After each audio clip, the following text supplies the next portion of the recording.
The shrill ringing of my phone jolted me awake from a deep slumber. Instinctively, I reached for it, squinting at the caller ID, Micah.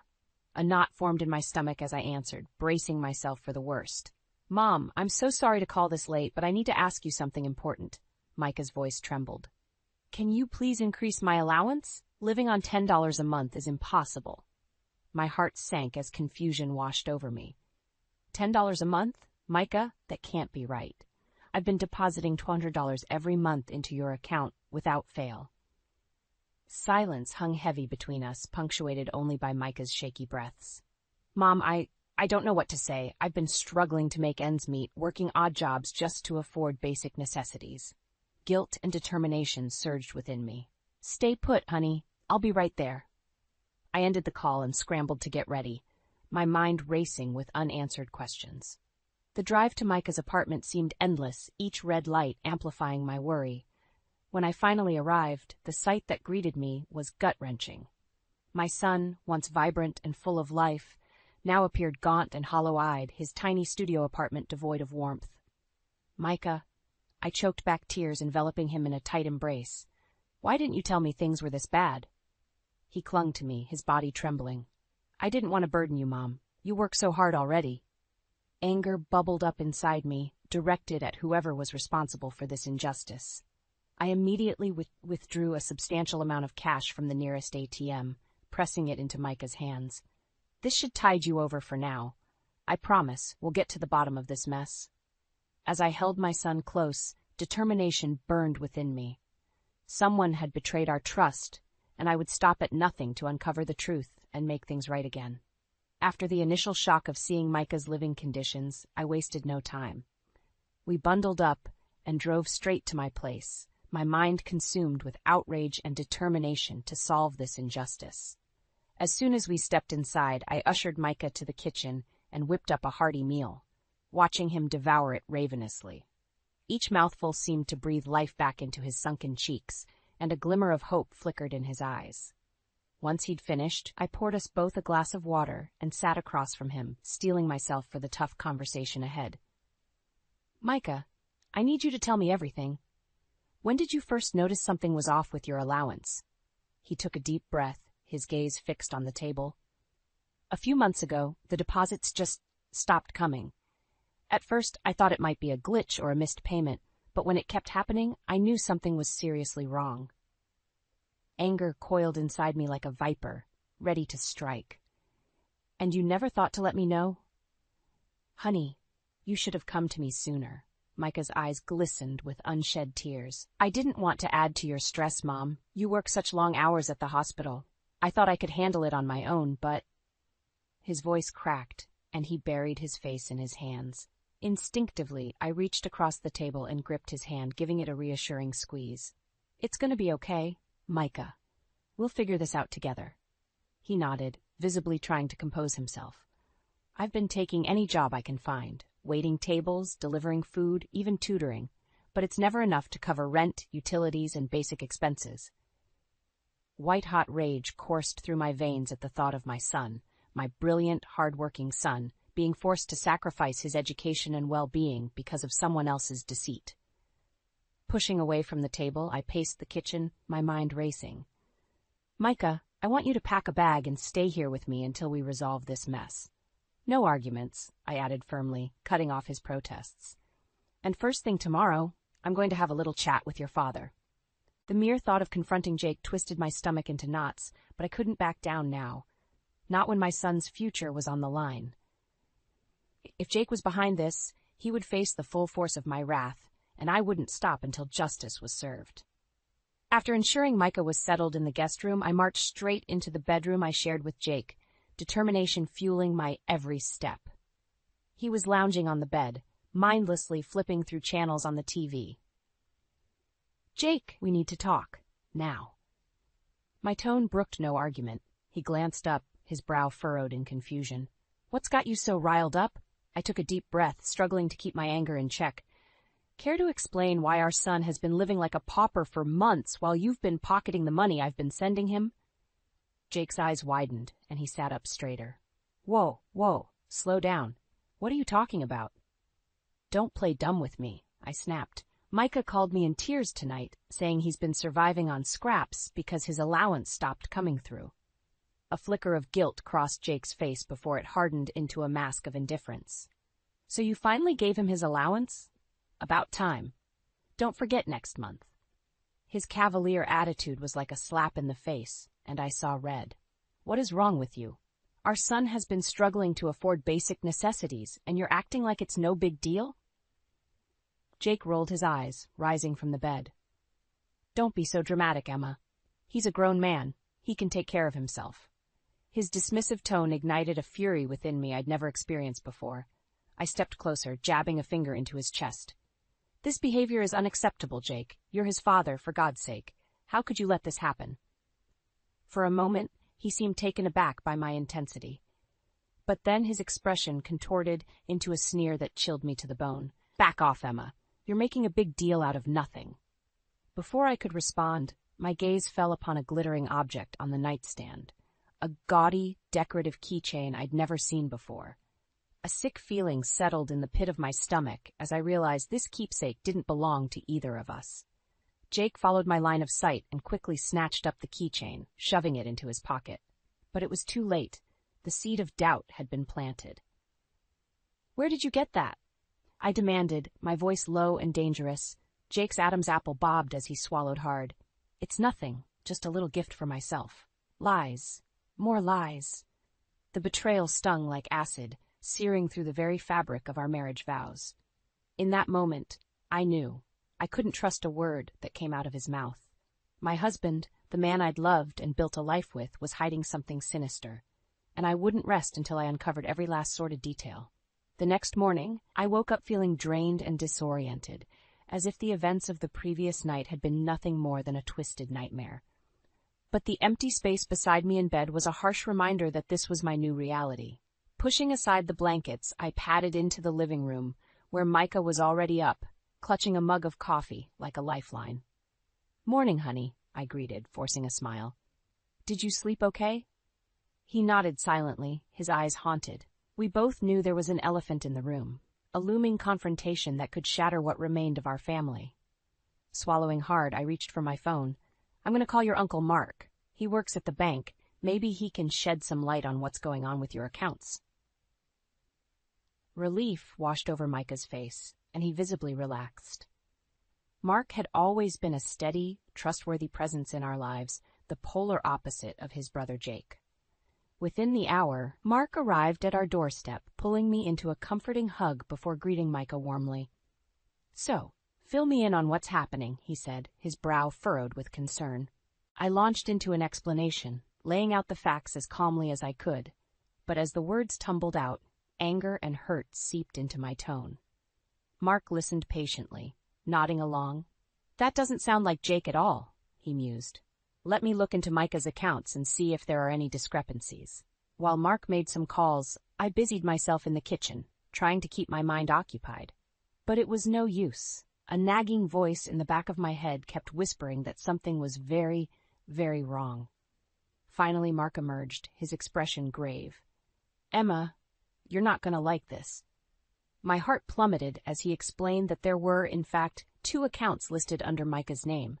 A primary account that I was depositing into, and a secondary one that had been draining funds for months. But how is that possible? I demanded, struggling to make sense of it all. Mark's jaw tightened. Jake set up the second account without your knowledge. He's been siphoning money from the primary into that separate fund. White-hot rage surged through me, quickly followed by a wave of icy betrayal. Jake had been lying to me all along, stealing from our own son for God knows what reason. That bastard, I hissed, slamming my fist onto the counter. Micah flinched, his eyes wide with worry. Mark placed a calming hand on my shoulder. I know this is a lot to take in, but we need to stay focused and get to the bottom of this. Taking a deep, steadying breath, I nodded. You're right. Do you think we should hire a private investigator to dig deeper and find out what Jake's really been up to? The words tasted bitter on my tongue, but I knew it was the only way. If Jake was leading a double life, I needed to uncover every last sordid detail, no matter how painful it might be. As Mark made arrangements, I pulled Micah aside, my heart aching for the turmoil he'd endured. I'm so sorry you got caught up in this mess, honey, I murmured, cupping his face in my hands. But I promise you, we're going to make things right. Your dad is going to face the consequences of his actions. Micah nodded solemnly, his eyes shining with a mixture of sadness and resolve. In that moment, I vowed to myself that I would stop at nothing to protect him, even if it meant unleashing the full force of my wrath on the man I once loved.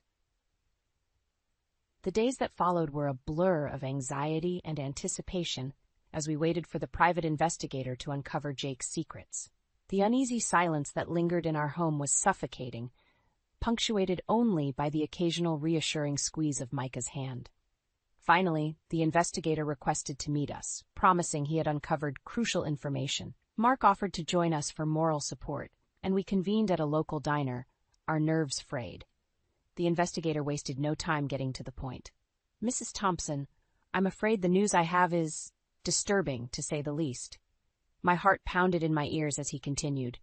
Your husband, Jake, has been involved in an extramarital affair for quite some time now, with a woman named Sasha, nearly 15 years his junior. A collective gasp rippled through our group, but the investigator pressed on, his expression grim. That's not all. It appears Jake has been funneling money, your son's allowance, to be precise, into a separate account, which he then used to lavish expensive gifts and nights out on this Sasha. My vision blurred with hot, angry tears as the pieces finally clicked into place. The secret bank account, the unexplained keepsake, Jake's hostility, it all made sense now. He had been cheating on me, stealing from our own child to fund his sordid double life. That low-life scumbag, Mark snarled, his hands curled into tight fists. How could he do this to his own family? I opened my mouth to respond, but the words stuck in my throat, choked by the overwhelming sense of betrayal. Instead, I turned to Micah, who sat frozen in stunned silence, his face drained of color. Honey, I'm so sorry, I rasped, reaching across the table to grasp his hand. None of this is your fault. Micah blinked rapidly, his eyes glistening with unshed tears. I can't believe Dad would, how could he? His voice trailed off, and in that moment I felt a surge of white-hot rage unlike anything I'd ever experienced before. Jake had not only shattered the sacred vows of our marriage, but had also inflicted unimaginable pain on our son, the one person who should have been able to trust him implicitly. Squeezing Micah's hand tightly, I turned to the investigator with a steely resolve. Thank you for your work on this. I know exactly what needs to be done now. As we stood to leave, Mark pulled me aside, his expression a mixture of concern and support. Emma, whatever you decide to do next, I've got your back. That snake doesn't deserve a shred of mercy after what he's put you both through. I nodded, my jaw set in grim determination. Jake's web of lies and deceit had finally been exposed, and there would be no escape from the reckoning that awaited him. It was time to gather our families and face him head-on, leaving no room for excuses or manipulation. This was the moment I had been preparing for, the chance to unleash the full force of my wrath and ensure that Jake faced the consequences of his despicable actions. And as Micah and I walked out into the warm afternoon sun, I silently vowed that justice would be served, no matter what it took. The air was thick with tension as our families gathered in the living room, their expressions ranging from confusion to outright hostility. Jake sat apart from the group, his face a mask of forced nonchalance that did little to conceal the anxiety simmering beneath the surface. As I paced before them, clutching the damning evidence in my trembling hands, an eerie hush fell over the room. All eyes were fixed on me, awaiting the bombshell I was about to drop. Thank you all for coming, I began, my voice steady despite the storm of emotions raging inside me. I've called you here today because it's time Jake's deceit and betrayal were brought to light. A ripple of murmurs spread through the crowd, but a sharp look from my father quickly silenced them. Squaring my shoulders, I turned to face Jake head-on. Jake, you've been having an affair with a woman named Sasha, and to fund your sordid little tryst, you've been stealing from our son, Micah, embezzling the money I've been sending him for his allowance and living expenses. The words hung heavy in the air, and for a moment, Jake's expression remained impassive.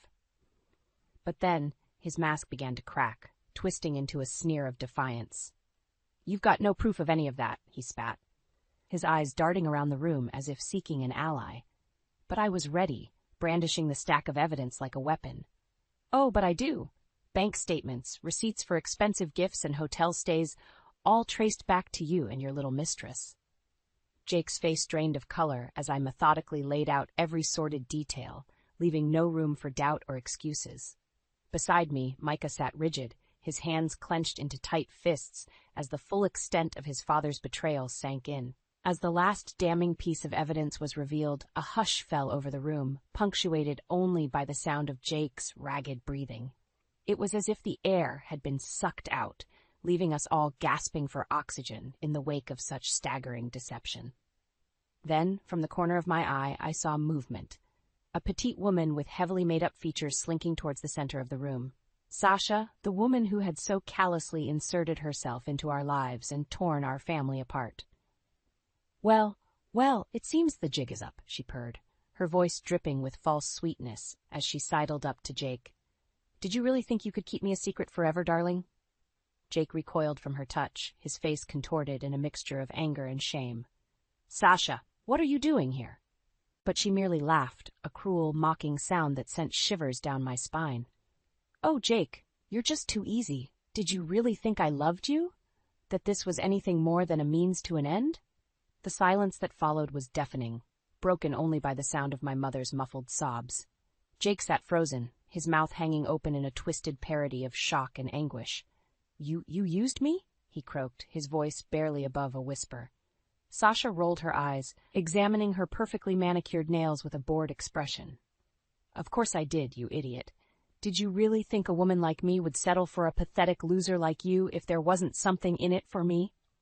Her words cut deeper than any knife, and I could see the fight draining from Jake's body with every venomous syllable. In that moment, he was utterly broken. A shell of the man I had once loved, stripped bare by the very woman he had sacrificed everything for.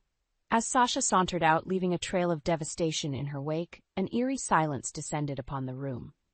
Jake remained motionless, his gaze fixed on some distant point as the weight of his actions finally came crashing down around him. It was over.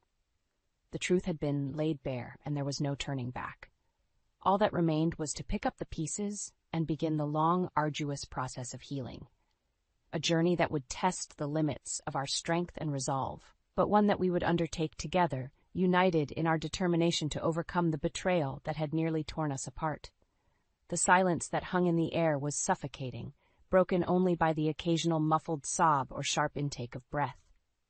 Jake sat hunched in his chair, his head cradled in his hands as the full weight of his deception bore down upon him. Beside me, Micah shifted uncomfortably, his jaw clenched tight as he struggled to process the avalanche of revelations. I reached out and gave his hand a reassuring squeeze, drawing strength from his presence. Finally, after what felt like an eternity, Jake lifted his head, his eyes rimmed with unshed tears.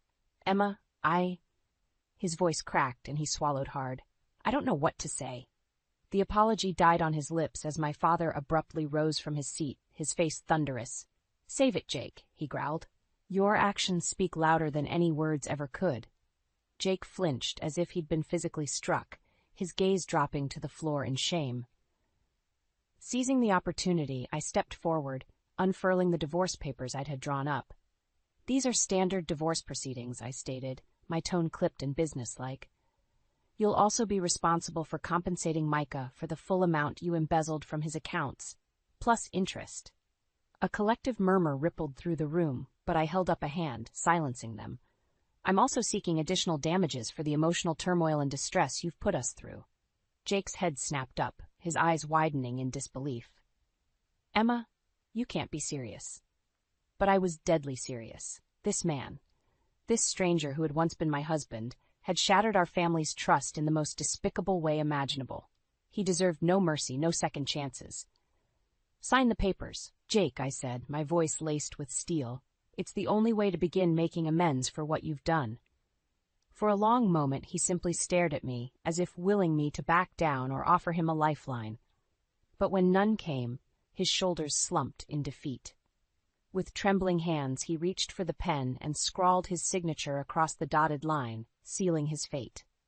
As the papers were shuffled and handed off to my lawyer, a heavy silence descended upon the room once more. Jake remained motionless, his gaze fixed on the floor as the weight of his actions finally sank in. It was then that a commotion erupted from the hallway, the unmistakable sounds of angry shouting and scuffling. Before anyone could react, Sasha burst through the door, her perfectly coiffed hair in disarray and makeup smeared. "You lying, cheating scumbag!" she screeched, her eyes wild and accusing as she zeroed in on Jake. "You told me you were some hotshot CEO, not some washed-up loser living off his wife's income." Jake recoiled as if he'd been struck, his mouth opening and closing wordlessly as Sasha advanced on him, her manicured nails bared like claws. "I can't believe I let you touch me, let alone waste my time and money on you," she spat, her words dripping with venom. "You're nothing but a pathetic, spineless excuse for a man." With each blistering insult, Jake seemed to shrink further into himself, his facade of bravado crumbling under the onslaught of Sasha's fury. As the rest of us looked on in stunned silence, Sasha whirled on her heel and stormed out, leaving a trail of destruction in her wake. Jake remained frozen, his eyes glassy and unfocused, as if he'd finally glimpsed the depths of his own depravity. In that moment, I felt a strange sense of pity wash over me. This broken, pathetic shell of a man was barely recognizable as the person I had once loved and built a life with. His betrayal had been unforgivable, but in the end, he was the architect of his own downfall. A cautionary tale of what happens when greed and lust are allowed to fester unchecked. As my family members began to disperse, offering murmured words of support and consolation, I turned to Micah, my heart swelling with a renewed sense of purpose. "It's over," I said softly, brushing a stray tear from his cheek. "Your dad's lies and deceit have finally caught up to him. Now it's time for us to start fresh, to rebuild and move forward, stronger than ever before." Micah nodded, his expression a mix of sadness and determination. We had endured the unimaginable, but our bond had only grown stronger in the face of such adversity. As we turned and walked out into the crisp evening air, I knew that while the road ahead would be long and challenging, we would tackle it together, side by side, a united front, forged in the fires of betrayal and tempered by an unshakable resilience that no force on earth could break. In the weeks that followed, Jake's world unraveled at a dizzying pace. The fallout from his sordid affair and financial misdeeds proved to be a maelstrom from which there was no escape. My lawyer wasted no time in pursuing the compensation and damages outlined in the divorce papers. With irrefutable evidence of his embezzlement and betrayal, Jake had no choice but to comply, a fact that left him seething with impotent rage. "This is highway robbery," he raged one day, slamming his fist on the table as we finalized the transfer of funds to cover Micah's losses. "You're bleeding me dry, Emma." I leveled him with an icy glare, unfazed by his outburst. "You brought this on yourself, Jake? Consider this a mere fraction of the price you'll pay for your despicable actions." His face flushed an ugly shade of crimson, but he knew better than to argue. With each dollar he was forced to relinquish, I could see the fight draining from his eyes, replaced by a weary resignation. As if the financial burden wasn't enough, Jake's professional life soon crumbled as well.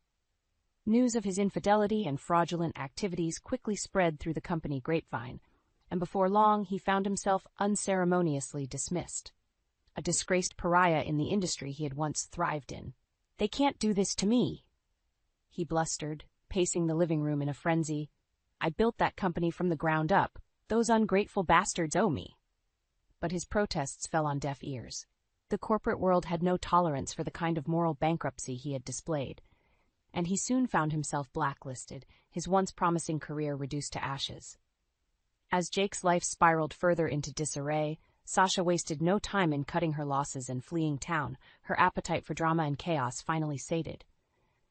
But not before my legal team ensured she faced the consequences of her actions, too. "You really thought you could just waltz in, ruin my family, and walk away scot-free?"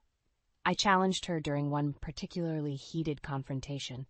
Sasha merely shrugged, examining her perfectly manicured nails with a bored expression. "It was fun while it lasted, I guess. But Jake was never really my type. Too clingy, too desperate." Her callous indifference was maddening, but I refused to let her get under my skin. Well, I hope you enjoyed your little game, because you're about to pay the price. True to my word, Sasha found herself embroiled in a legal quagmire that left her finances in tatters. Any ill-gotten gains she had acquired through her dalliance with Jake were swiftly clawed back, leaving her to slink away in disgrace, her reputation in ruins. As the dust settled and a sense of normalcy began to return, I found myself reflecting on the tumultuous journey that had brought us to this point. The road had been paved with heartbreak and betrayal, but we had emerged from the flames tempered and stronger than ever before. Micah, in particular, seemed to thrive in the aftermath of his father's downfall. With the financial burden lifted and a renewed sense of purpose, he poured himself into his studies, ultimately landing a coveted job at a prestigious firm upon graduation. As for me, I couldn't help but feel a sense of pride and accomplishment. I had stared down the face of adversity and emerged victorious, my unwavering determination to protect my family proving to be an unbreakable force. And yet, amid the triumphs and hard-won victories, there was still a lingering ache, a reminder of the love and trust that had been so callously shattered. Jake's actions had left scars that would never fully heal, a constant reminder of the fragility of the bonds we once thought unbreakable. But as I watched Micah thriving in his new life, surrounded by a supportive network of friends and colleagues, I knew that we had weathered the storm. We had faced the darkness head-on and emerged into the light, our resilience and love for one another shining brighter than ever before. And in that moment, I silently vowed to never lose sight of the hard-won wisdom we had gained. That true strength lies not in the absence of adversity, but in the courage to face it head-on and emerge stronger on the other side. I thought you were cleverer, Eva, marrying Michael. Guess you're just another gullible woman. I tightened my grip on the checkbook. What do you mean, Ava? Aaron took a step closer, an icy smirk on his face. Enough. Hand over the checkbook now, or we finalize the divorce. You have no idea what you're starting here, I spat back, feeling my pulse quicken. With a dismissive chuckle, he shrugged. We'll see about that. 5 years. That's how long it's been since Michael's accident. Aaron, Michael's best friend, was there from the start, supporting me through the grief. A year after Michael died, I remarried. Aaron seemed like a lifesaver, stepping in just when I needed someone. I convinced myself that he loved me. But now, with his demanding eyes locked on the checkbook, I saw it all clearly. The subtle lies, the mounting demands. Aaron was never in this for love. He wanted control, and I had let him weave his web around me. I handed over the checkbook slowly, watching Aaron's triumphant smile. Inside, I was boiling over, but outside I maintained my calm. Aaron flipped through, checking the entries. Good. Now let's talk about the account changes I've been considering for us.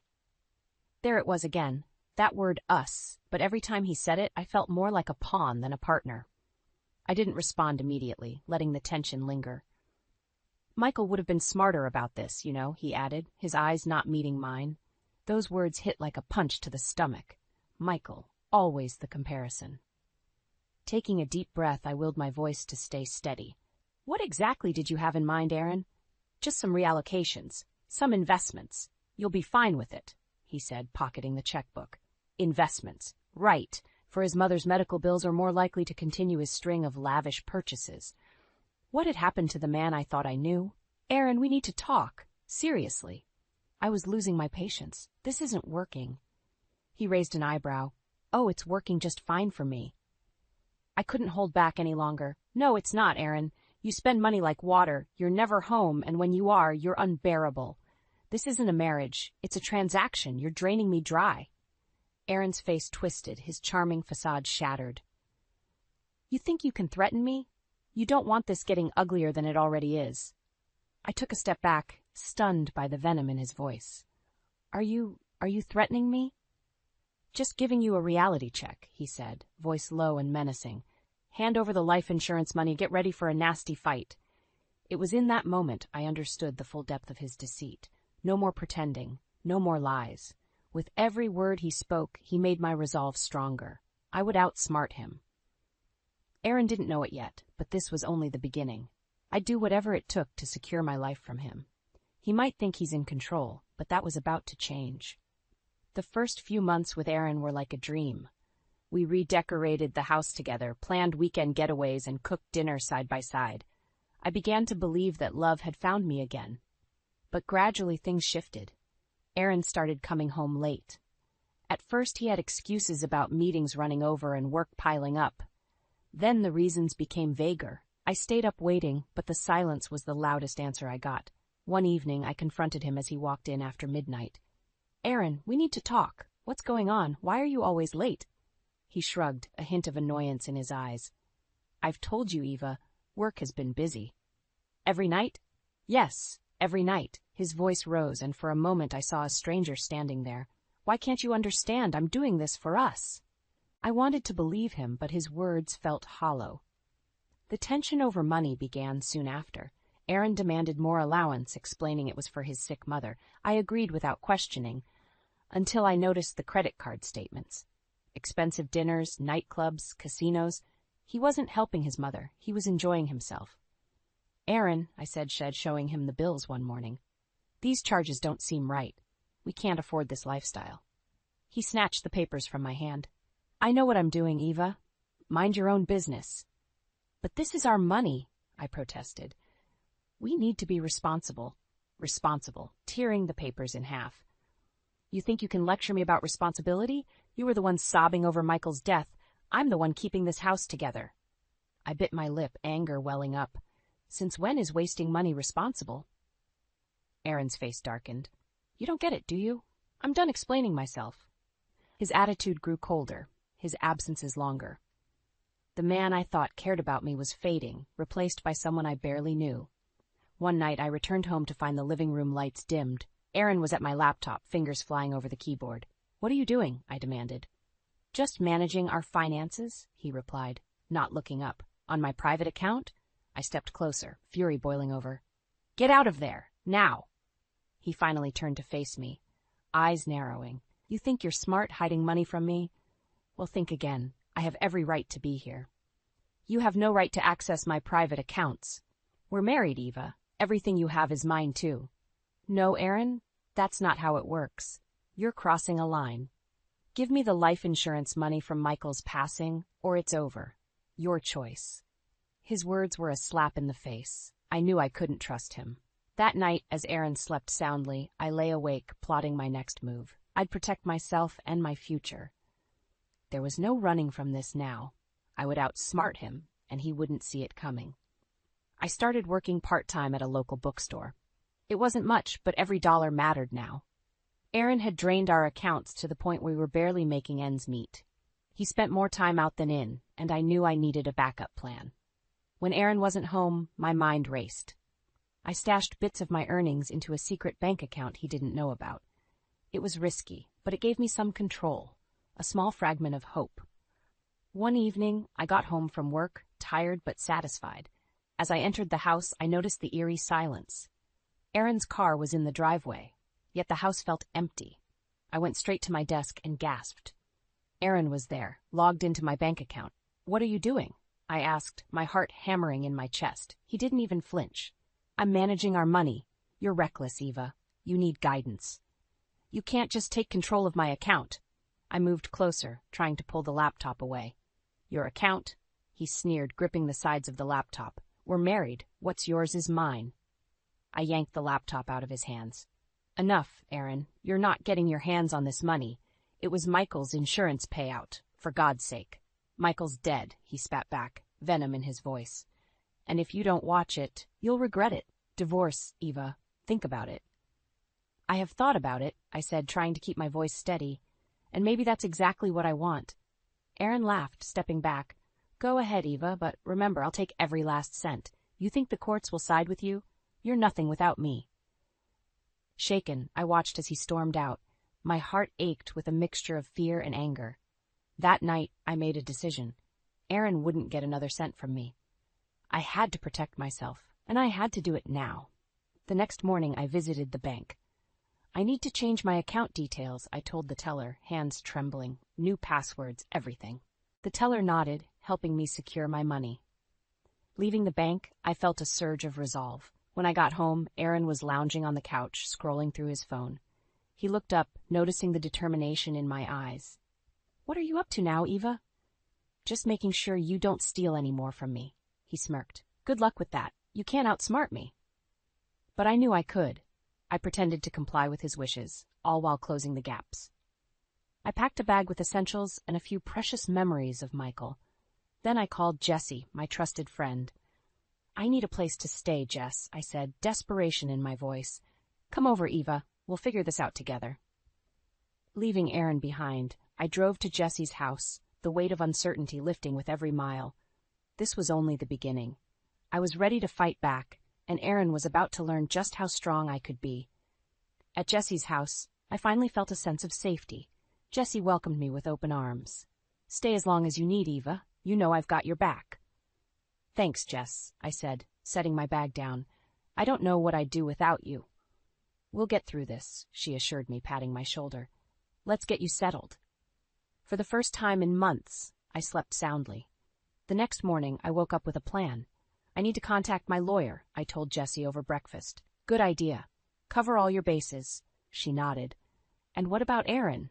I sighed. He's not backing down. I need to be careful.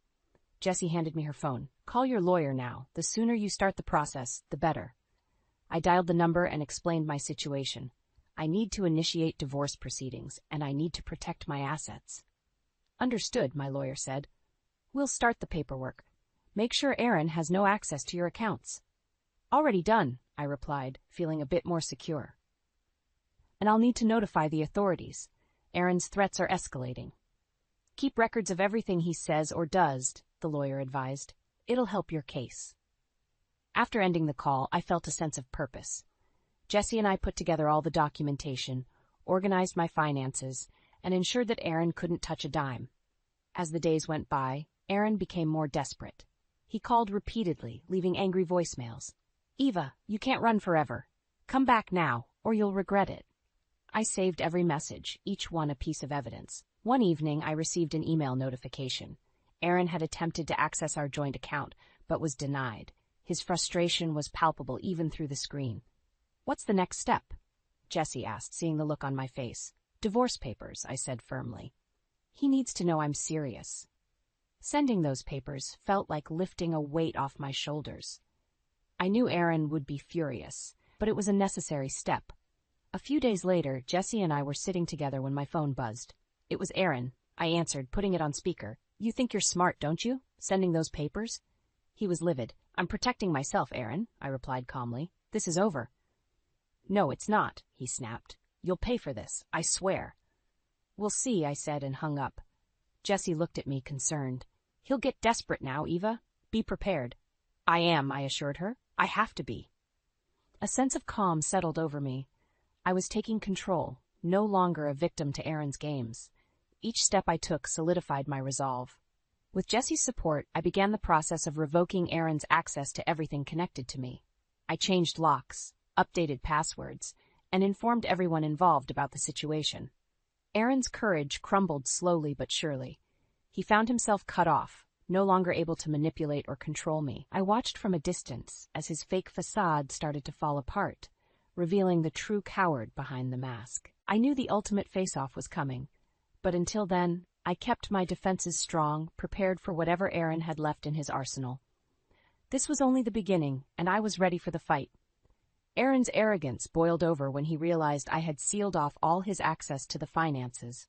One evening, as Jessie and I were catching up on the latest details, my phone rang. It was an unknown number. Hello? I answered tentatively. You think you've won, Eva? Aaron's voice was seething with anger. You've just made the biggest mistake of your life. That's your opinion, I replied, trying to keep my voice steady. What do you want, Aaron? I want what's mine, and you will give it to me, he hissed. You're not getting anything, Aaron. It's over. I hung up, feeling a mixture of fear and strength. Jessie looked at me, concern in her eyes. He's not going to give up easily, Eva. Be careful. I know, I sighed, but I'm ready. The next day, I decided to take more decisive action. I went to the local police station to explain my situation. Officer James listened carefully, taking notes. Based on what you've told me, we can file a restraining order against him, he said, handing me the paperwork. It won't stop his calls, but it might make him think twice before showing up. Thank you, I said, filling out the forms. This means a lot. Returning to Jesse's place, I felt a little more secure. That evening, Jesse and I were having dinner when there was a loud knock at the door. Jesse peeked through the window and turned pale. "It's Aaron and his mother, Lydia." "Open up, Eva," Aaron shouted from outside. "We need to talk." I stood my ground. "Go away, Aaron. You have no right to be here." Lydia's voice cut through the air. "You'll regret this, Eva. We've done nothing wrong." "You've done plenty wrong," I snapped back. "Leave or I'll call the police." Aaron pounded on the door harder. "You can't hide forever." With shaky hands, I dialed 911. "There's a man at my door threatening me. I have a restraining order against him." "We're on our way," the dispatcher assured me. I hung up and glared at the door. "You're making this worse for yourself, Aaron." Minutes later, the police arrived. Officers led a furious Aaron and a downcast Lydia away. Aaron's final words, "This isn't over," echoed as they drove off. Jesse hugged me tightly. "You did the right thing, Eva. Stay strong." The next morning, I sent the divorce papers through certified mail, ensuring Aaron's access to everything connected to me was revoked. I needed to make sure he understood there was no way back. Later that week, Lydia's car was gone from Aaron's driveway. Word had spread quickly about their confrontation with the police. Jesse and I sat in the living room, a sense of relief washing over me. "It's not going to be easy, but I think we've turned a corner," I said. "You've got this, Eva," Jesse reassured me. "You're stronger than you know." I nodded, the weight of uncertainty lifting. The storm was far from over, but for the first time in a long while I felt ready to face it head-on. Every step forward was a step away from Aaron's toxic grip. The ultimate showdown was on the horizon, and I was prepared to win. A few days after the police escorted Aaron and Lydia away, I returned to work at the bookstore, hoping for a sense of normalcy. It was a quiet afternoon when my phone buzzed. It was a message from Jesse. "Aaron and Lydia here now. Be careful." My heart pounded. Moments later, the bell above the shop's door jingled, and they stormed in. Aaron's eyes were cold, and Lydia's face was twisted with anger. "You can't run, Eva," Aaron said, striding towards the counter. "You think you can just cut me off and hide?" I stood my ground. "This is not your place, Aaron. Leave, or I'll call the police again." Lydia slammed her hand on the counter. "You're making a mistake. You think you're so clever, but you'll lose everything." I clenched my fists. "Get out, now." "We had a deal, Eva," Aaron sneered, leaning closer. "You agreed to share everything, but you've gone behind my back." "No, Aaron, you broke our trust," I shot back. "You lied and manipulated me. Now you're facing the consequences." "Consequences?" Lydia spat. "You'll regret dragging my family through the mud. You have no proof of anything." I looked her in the eye. "I have more than enough proof. You impersonated me at the bank, committed fraud. You and Aaron will pay for this." Aaron's face twisted with rage. "You don't scare us, Eva. We can ruin you." I held up my phone, recording their every word. "Say all you want, but this is going to the authorities. You'll pay for everything you've done." The door pushed open, and my boss, Mr. Reed, stepped in. He took one look at the scene and approached. "Is there a problem here?" "These people were just leaving," I said firmly, glaring at Aaron and Lydia. Aaron let out a bitter laugh. "You haven't heard the last of this," Lydia added. "You made the wrong enemies, Eva." Mr. Reed folded his arms, towering over them. "You heard her. Leave now, or I'm calling the police." Aaron and Lydia stormed out, muttering curses under their breath.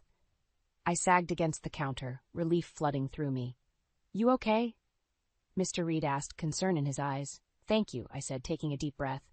"I'm fine. Just some unresolved issues." He nodded. "If they come back, don't hesitate to call for help." I watched as Aaron and Lydia sped away, their threats ringing in my ears. But I wasn't afraid anymore. Their desperation was clear. It only made me stronger. That evening, I met with my lawyer and handed over the latest evidence. They showed up at my workplace, made threats. I recorded it all, I explained. He nodded, a grim smile on his face. "This strengthens our case. We'll bring everything to light in court." Leaving his office, I felt a renewed sense of determination. I was ready for the next step. Aaron and Lydia had tried to intimidate me, but they were the ones who would pay dearly. As I drove back to Jesse's, my phone rang. It was her. "Everything okay, Eva?" "Yeah, everything's fine. Just had a run-in with Aaron and Lydia at work, but we're moving forward." "Good," Jesse said. "Stay strong. You're almost there." I will, I promised, feeling the weight of her support. The ultimate showdown loomed on the horizon, and I knew I wouldn't face it alone. The fight for justice and peace had only just begun, but I was more than ready to see it through. The courtroom was packed. Aaron and Lydia sat across from me, their eyes burning with indignation. This was it, the moment of truth. My lawyer, Mr. Carter, stood and presented our case. Your Honor, we have clear evidence of fraud and deceit committed by Aaron and Lydia against my client, Eva. They have manipulated finances, attempted illegal access to accounts, and made explicit threats. Aaron's lawyer tried to defend him. Your Honor, these accusations are exaggerated. Aaron was just managing shared finances, and any accusations of fraud are unfounded. Unfounded? Mr. Carter countered, handing over the recording. This recording, taken by Eva, explicitly captures Aaron and Lydia's threats and admissions of their actions. The judge leaned forward, listening intently. Aaron's face fell as his own voice echoed through the courtroom, spouting hate and threats. Lydia's expression turned cold, realization dawning on her. Enough, the judge said, raising a hand. Turning to Aaron and Lydia, he continued, I have heard enough to make my decision. Aaron looked panicked. Your Honor, I was under a lot of stress. I didn't mean those things. It's too late for excuses, the judge replied sternly. The evidence is clear. You have committed fraud and shown a clear pattern of manipulation and abuse. Lydia stood up, desperation in her eyes. Please, Your Honor, we didn't mean any harm. Sit down, the judge commanded, and Lydia obeyed, her face ashen. The judge's gavel came down with a sense of finality. Aaron and Lydia are to repay the misappropriated funds and will face legal consequences for their fraudulent actions. I breathed a sigh of relief. It was over. Justice had been served. Aaron's face crumbled, tears of anger and disbelief streaming down his cheeks. Lydia looked defeated, her plans falling apart before her eyes. Outside the courthouse, Mr. Carter gave me a reassuring smile. You did well, Eva. This is a significant victory. Thank you, I said, feeling the weight lift off my shoulders. Now you need to focus on rebuilding your life, Mr. Carter advised. You've shown incredible strength. Walking away from the courthouse, I saw Aaron being led away, handcuffed. He caught my eye, his rage clear. You haven't seen the last of me, he growled. I didn't reply, just kept walking. His power over me was gone. That evening, Jessie and I celebrated quietly. To new beginnings, she toasted. To freedom, I echoed, clinking glasses. Aaron's downfall was public and complete. He lost his job, his reputation, and now faced a significant financial penalty. Lydia withdrew into isolation, her social standing tarnished beyond repair. My life was far from perfect, but I felt hopeful for the first time in years. The storm had passed, leaving behind the wreckage of Aaron's deceit. I was ready to rebuild, stronger and wiser than before. As I went to bed that night, I couldn't help but smile. The fight was over, the battle won. And while Aaron and Lydia faced the consequences of their actions, I had reclaimed my life. The scars would heal, and with each passing day, I would find peace and strength anew. The weeks after the court ruling were a whirlwind. Life slowly started to piece itself back together. I stabilized my job at the bookstore, dived into work, and found solace in the daily routine. Jessie remained my rock, always there with a reassuring word or a comforting hug. One afternoon, while shelving some books, a soft-spoken voice interrupted my thoughts. Excuse me, could you help me find The Great Gatsby? I turned to see a tall man with gentle eyes and a warm smile. Sure, it's just over here, I said, leading him to the classics section. Thank you, he said, looking thoughtfully at the books. I'm Patrick, by the way. Eva, I replied, shaking his hand. Do you need help with anything else? Patrick smiled. Just looking for something good to read. Any recommendations? We spent the next few minutes talking about books. There was something calming about him, an air of genuine kindness I hadn't experienced in a long time. Over the coming weeks, Patrick became a regular customer, and then a friend. One evening, as I closed the store, Patrick waited outside. Care for a coffee? He asked, a hopeful expression on his face. Sure. I nodded, feeling a nervous excitement. At the cafe, the conversation flowed easily. Patrick shared his love for literature, his adventures as a travel writer. I listened, feeling a warmth I hadn't felt in years. Eva, you're amazing, Patrick said, his eyes sincere. You've been through so much, yet here you are, standing strong. I smiled, blushing slightly. It hasn't been easy, but I've had good friends to help me. He reached across the table, gently squeezing my hand. "I'd like to be one of those friends, if you'll let me." We continued to see each other, slowly building a bond. Patrick was careful, gentle, never pushing, always respectful. It was refreshing, a stark contrast to the chaos Aaron had brought into my life. One afternoon, while sorting through some old photos, I found a picture of Michael. Tears welled up in my eyes. Jessie, noticing my distress, sat beside me. "It's okay to remember, Eva," she said softly. "It's part of healing." "Michael was my safe place," I whispered. "I miss him every day, and it's okay to miss him," Jessie said. "But you deserve happiness, too." It was as if a weight had lifted. The memories of Michael would always be a part of me, but they didn't have to anchor me to the past. They could live alongside new memories, new happiness. Months went by, and Patrick stayed by my side.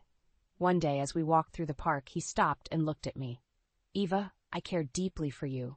Will you let me be a part of your life?" It was a big step, but I felt ready. "Yes, Patrick, I'd like that." In that moment, I realized I had regained control of my life. Aaron's shadow no longer loomed over me. He faced the consequences of his actions, a stark contrast to the bright, hopeful future I was beginning to see. Patrick and I took things slow, building a relationship based on trust and care. I was mindful, ensuring not to repeat past mistakes. Each day felt like a new chapter, filled with cautious optimism and growing confidence. Eva's journey felt complete. From the darkness brought by Aaron, I had emerged stronger, resilient. With Patrick by my side, and Jessie always there to support me, I felt a sense of peace and hope. The storm had passed, and the future looked bright. In the end, it was not just about the revenge or the drama. It was about reclaiming my life, learning to trust again, and finding a balanced new beginning. And in that, I found my true strength.